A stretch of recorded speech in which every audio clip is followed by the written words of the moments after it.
Married at First Sight, Season 18, Episode 6. The couples are heading back to Chicago. I cannot wait to get to Episode 7 to talk about these rinky dink apartments. I just do not understand if these men are ready to get married. Why you ain't got no house? I'm anyways, let me not get ahead of myself. Happy Friday, my beloved cousins. I absolutely love you. I adore you.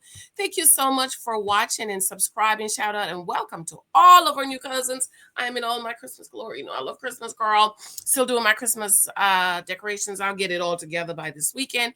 Thank you for your love. Thank you for those comments on the videos. Be sure to subscribe, thumbs up, share this out for me. I'm going to try to do episode 7 tonight and then try to watch episode 8 with you guys tomorrow. Try, okay? So we picked up where David and Juan spent some quality time together, and that was so intense. And the way Juan was talking about it, I was like, what was y'all doing? Because it sounded so physical, if you know what I mean. You know? Ikiche and MM talk about having kids, and he said he actually broke off a relationship with a woman who didn't want to have any more kids. Okay, so guys, if you're in your 40s or 30s, women who have kids, a lot of women who already have kids, they don't want to have any more kids because they don't want to start over. For example, my two kids are 20 years apart. Okay, Lexi is 30 and Michael is almost 10. So both of my kids are 20 years apart, but I always wanted to get married and have more kids. And of course, the Lord just gave us one more little baby. And I'm like, okay, one more little baby. We have this big, beautiful home, couple of dollars in the bank, provide good life, send them to the best schools. You just gave us one more little baby, you know? Okay, Lord, this is a conversation I'm going to talk with the Lord about when I get to heaven, because I would have liked to have 2 or 3 more in addition to Alexi. Okay. Thomas and Camille take salsa lesson, and apparently Thomas has 2 left feet. I couldn't marry a man who couldn't dance, though, honey. I had to test him out on the dance floor, and if he couldn't dance, I wouldn't be bothered. There's just certain things a man is supposed to be able to do, and dancing is one of them. Okay, but you know, I am Caribbean. Okay, we like to dance, so you know, I don't know if it's just me, but I couldn't marry. Now, every woman that I know that loved to dance, that married a man that couldn't dance, has regretted it until today. But I thought it was nice for them to take the salsa lesson. Michelle finally decides to try and have fun with the time they have left. She says Dave is not the husband she envisioned. I got problem with that. I'm 50-50. One, if you want a husband you envision, then you have to choose the husband you envision. You're trusting experts to choose the husbands for you.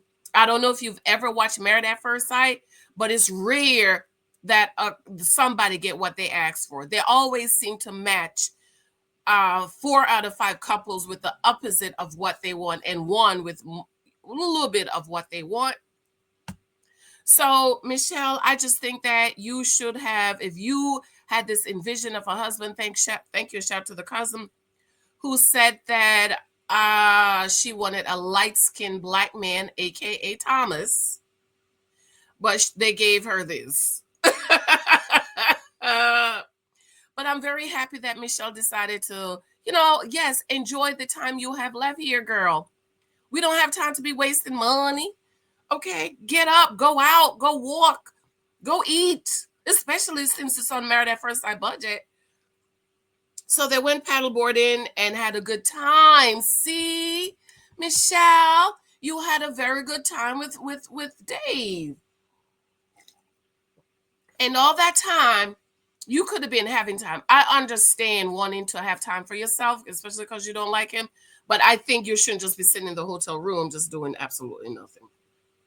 Juan and Carla have their dinner on the beach and dance, and he tells her he forgot about her when he was with Dave. And I was like, what was you and Dave doing? Juan, what was you and Dave doing that you forgot that you had a wife? Mm, mm, mm. Maybe this is the switcheroo hug couple. I don't know. Anything is possible. Okay. Um Thomas and Camille wakes up, and I just love Thomas and Camille. And I am praying diligently.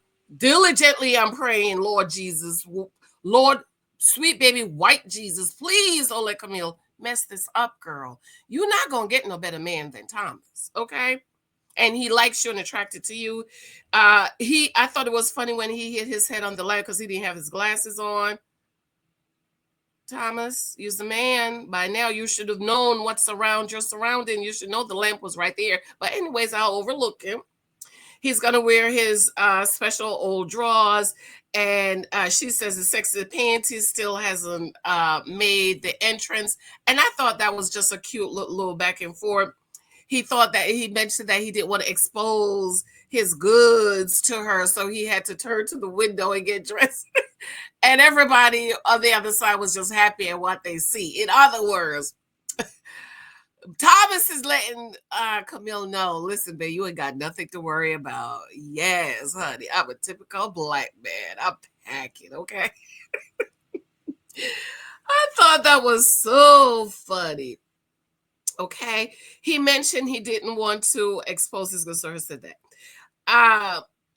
And I was like, did this heifer say Thomas is suburban and she usually dates city guys and she's missing a little R&B smoothness? Camille, girl, use a dum-dum. In her voiceover, she's talking about he's suburban and she missed the R&B that she's used to. And I'm like, dum-dum, the R&B hood niggas has not worked out for you. But in all fairness, I'm thinking, okay, Thomas is my type of guy. Apparently, Dave is Camille type of guy. If I was matched with the opposite of what I want, would I see that he's a good guy? And I don't think I would. Because a good guy for me is somebody that I'm attracted to and I like. But Camille likes Thomas.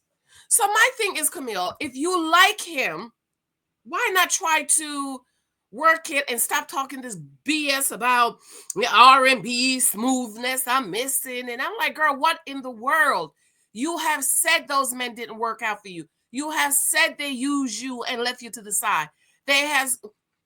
Camille, write down Thomas and the dudes you've dated. And I guarantee you so far, Thomas is winning. So I don't understand what it is you're saying when you say you like him. See, I don't like hood niggas. I couldn't like Dave. But you said, even though he's not your type, you like him. So if you like him, why not try to make it work, girl? Huh? Huh? Huh?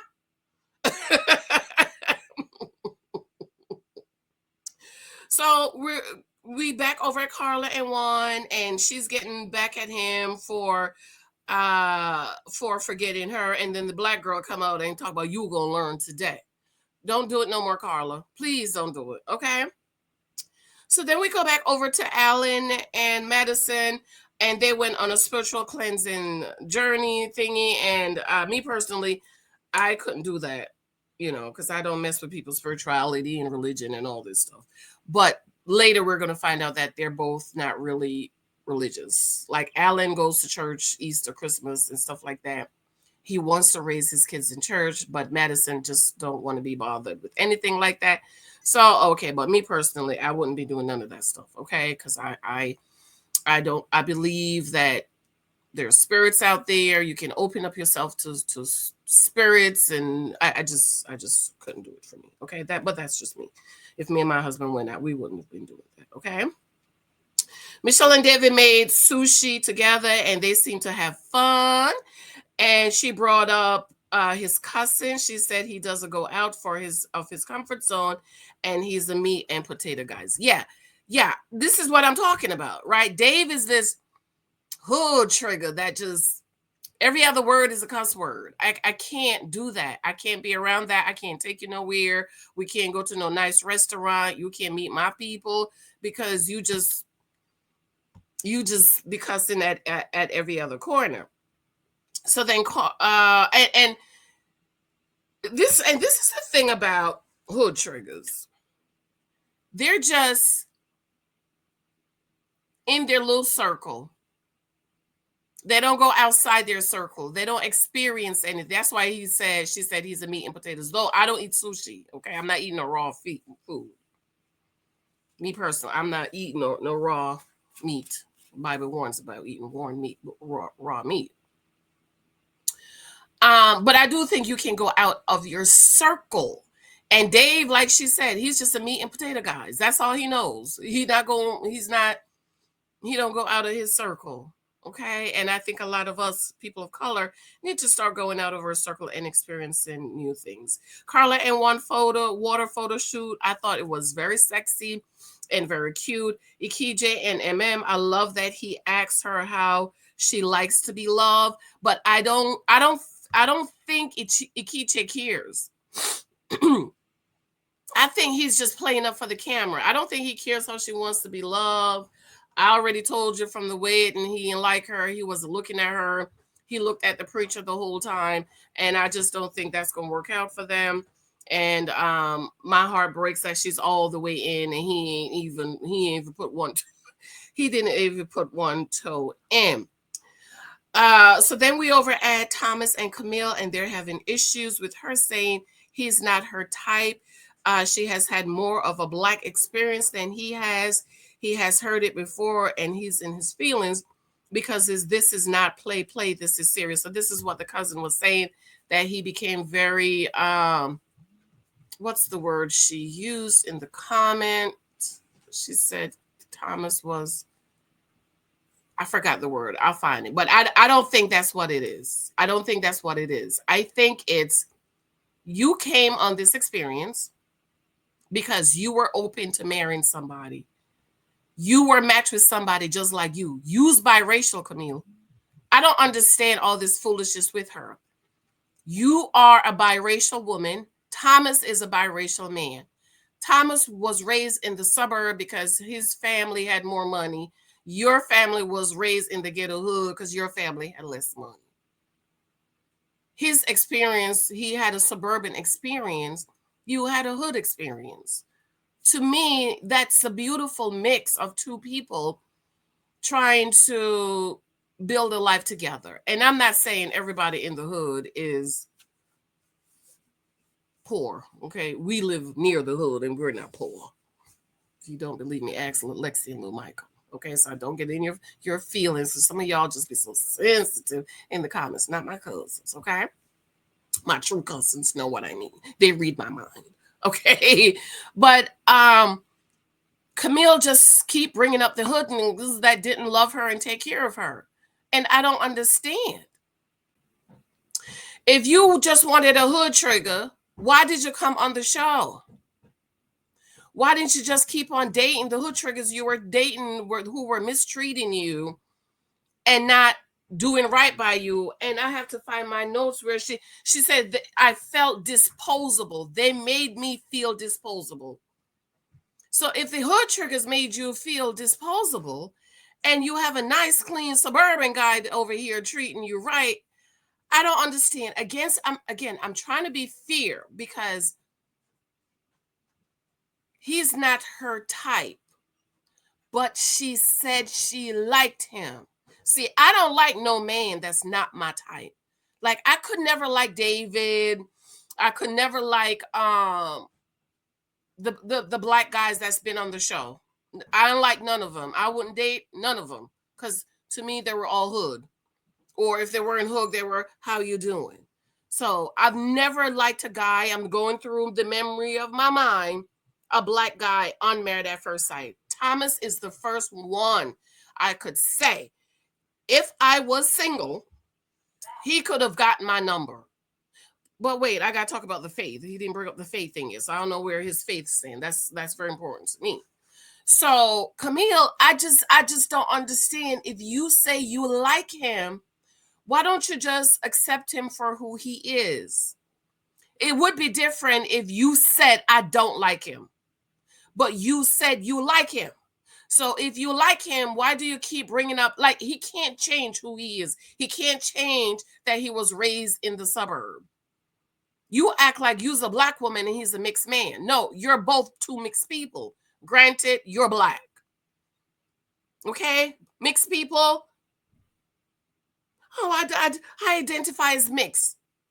You identify as what? A cop. When you get pulled over, I was telling my husband. When you get pulled over, mixed people, whatever that cop see you as a black, that's what you are. You could identify as a dove. They look at you as a trigger. Oh, I identify as mixed. Okay, wait till the cop pull you over and we'll see. I'm just saying.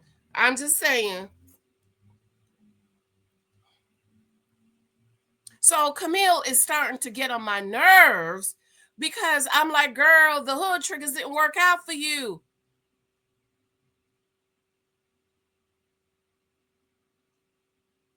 Like, you want him to act hood. He's not a hood trigger. You, on the other end, is a hood. So I don't understand. Camille is really getting on my nerves because I'm like, dum, this is a great guy in front of you. What are you talking about? He's a great guy. Like, when you have your kids, would you prefer your kids to act like Thomas or act like Dave? Which one? Do you prefer your kids to act like, who would you prefer your children father to be? That's another thing, ladies. Who you want your baby daddy to be? Who do you want your kids to act like? Thomas or the hood triggers you're dating? Huh? When they used to bring your parent to work or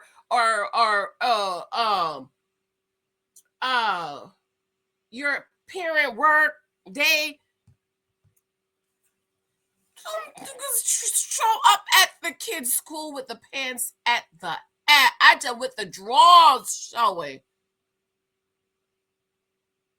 And then Mike show up in his suit and tie. And everybody's like, so who do you want? But some of y'all, not my cousins, some of y'all is hood, y'all hood. Y'all want the drug dealer. Y'all want somebody that's going to be beating you over your head and busting you up your head. So, I don't know what to tell you, girl. But Camille is really getting on my nerves. And if I could reach through this TV and wring her neck, I would, because I'm like, girl, this is a good dude in front of you. What are you talking about? He has done or said absolutely nothing to make me be like, because I know how to read people. I don't told you about Ikiche. I don't like him. I mean, I like him, but I don't like him. Okay. So we're back over at MM and they're brushing their teeth. It's just like every season we just have to see a couple brushing their teeth, and I don't understand. And she has the cutie lingerie, and here comes the scarf. Okay, because your lingerie was cute, MM. I'm gonna overlook the scarf, but please don't put it on no more. Okay. And what's with the honey packing? Am I the only one that didn't understand the whole honey packing so they could go to sleep? Then we see Juan and Carla talks about living together. And I really love the living together because I am listen, I've been married 12 years, going on 12 years, and I still do not like to share a bathroom with my husband.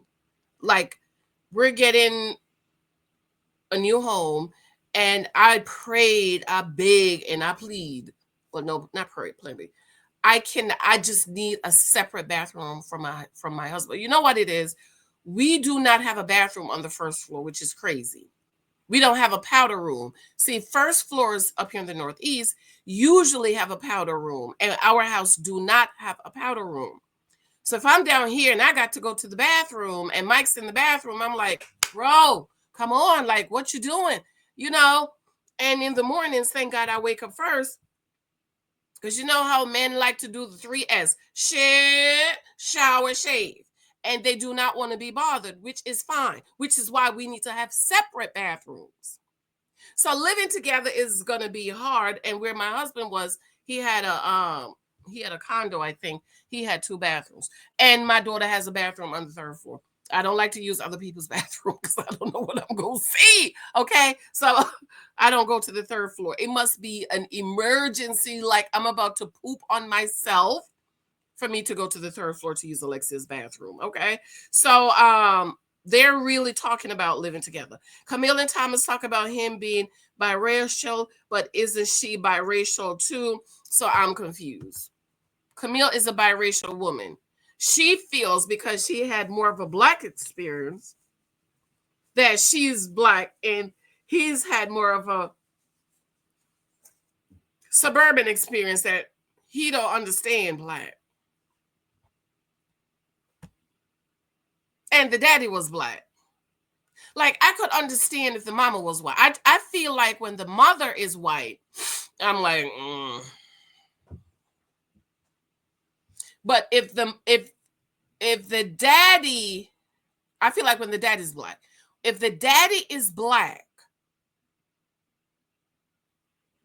I feel like dads really, well, it depends, Sean, because I don't want no Black man that had a white mama.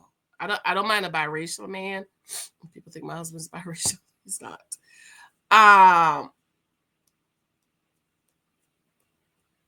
think I would prefer more if the mama is Black, because the mama is the one that teaches and all of this. But anyways, I just think Camille is just picking at foolishness, and she just really needs to stop. And I'm like, girl, you's biracial too. So what are you talking about? Because you was raised in the hood and you was raised in the suburb, you have more monopoly on being Black? Back in their room, they were going back to their room, and he left her outside. I didn't like that, Thomas. This is why I don't like these little bungalow thing. I don't like it. Somebody could have came and grabbed her and ran. And but he went in, he spread rose petals and was hoping for some kitty. This is me saying. But Camille came out in a grandma 90 and said she's not ready. And I really do appreciate it. So are you telling me this whole honeymoon is over and nobody did the do? Camille and Thomas didn't do it. We know Dave and Michelle didn't do it. We know Madison and Alan didn't do it. Ikiche and Ma'am, I know Juan and Carla definitely. You're not going to tell me Juan and Carla didn't knock the boots, okay? But I appreciate her saying she's not ready, and I really respect Thomas, like, hey, I'm not ready. It's okay. So then the next day, the couples get ready to go home, and Michelle is not comfortable, says she's not comfortable sharing a bedroom with Dave when they return. And I'm like, okay, usually the experts get them a 2-bedroom anyways. So she can stay in 1 bedroom and he can stay in another bedroom. And I appreciate Dave said he's okay sleeping on the couch. Now, one thing I will say about Dave, he's very respectful, and I like that. I really like that about him. Like, me and Dave, we could hang out. We could be friends, but he's not somebody I could date. And he's really respectful, and I really do appreciate him about that. Madison and Alan, he finds out a friend died last night, and I thought that was so sad. He was like, I just saw the friend like days before he got married. I wonder what happened. I'm so sad. I'm so sorry about that. May his soul rest in peace, and I hope that he knew the Lord Jesus Christ in the pardon of his sin. Then they talk about getting back home and back to normal. I appreciate her trying, and his voice does not fit him. Is it me? One thing I can say about Madison, unlike her friend Michelle, Madison is really trying to talk and really trying to get to know Alan. But I've been meaning to say that Alan's voice does not fit him. Have you ever heard that before? Like, so-so voice do not fit. Alan has a real manly voice, like, the voices that I like, but his voice doesn't fit him. And I've been meaning to say that, and I had to say that. I feel like his voice does not fit his body, and this is the first group that I can say that I really like. Even though Ikiche, I just don't think he's there for the right reasons. I still have to do that video of the cousin talking to him. But I was like, you know what? I really kind of like this group of people, even though I really dislike Michelle. But I understand Michelle, being matched with somebody you don't like. But I can say I really like this group. I'm sure I've said that before, but I feel like this is the first time. So then the couples get back to Chicago, and they're going to and goes to the new apartments, and the new apartments usually looks nice. To me, they always look like a suite that we get when we travel, because we usually get 2 bedroom, 2 bathrooms. But apparently not. These are the new high-rise apartments. So Madison talks to Alan, and I feel like she's another one that wants to change Alan. And I don't see anything, well, on the beach, right? I didn't see anything wrong with how he dressed because he was on vacation. So you're going to wear those colors and plaids and those, So now he's back to normal, I think, to Chicago. I think Madison just needs to give him a chance and see, but he works from home and he walks around in his drawers all day long. I just don't think you should try to change somebody. I just think you should either accept the person for who they are or walk away. And apparently in this position, they can't walk away. Thomas wants Camille not to be afraid to be blunt with him, even if it hurts his feelings. I really do like that. When a guy say that, like, I'm very blunt with my husband, but my husband will never say you're getting on my nerves. I'll say it like, Mike, you're getting on my nerves, and he will never say it. Okay. I just think he's more like real protective and protecting my feelings and stuff like that. So then we had Miss Madison went out the first night to spend the night with Dave, and she didn't come home, allegedly. No, I'm just joking around. Madison went out to hang out with friends and didn't come home. I got a problem with that, because this is your first night with your family, and you should be home with your new husband. And I didn't like that, Madison. And I'm looking at you sideways, because this is just so classless. And talking about, oh, I need to be spending time with my friends and stuff. You's a married woman. You want to be married, but you want to be spending a day with your friend every week. Girl, why did you get married? I'm okay with hanging out with your friends once a month or something. But why did you get married? I'm confused, Madison. I'm confused. Anyways, cousins, I love you. Let me know what you think. We are getting into the good part. Not saying this was a good, but I just wanted to get to the drama of the houses, the apartments, and the couples starting to live together. Thank you for those of you checking out my books on Amazon. Remember to go back and leave me a glowing 5-star review. And shout out to the cousin that said dating for days not ready. No, I've decided that it's going to be a February release, okay? Because I've been stressing myself to get it done. It's done. It's just being reviewed. So let's just set for maybe January, February. Love you. Talk to you later. Bye.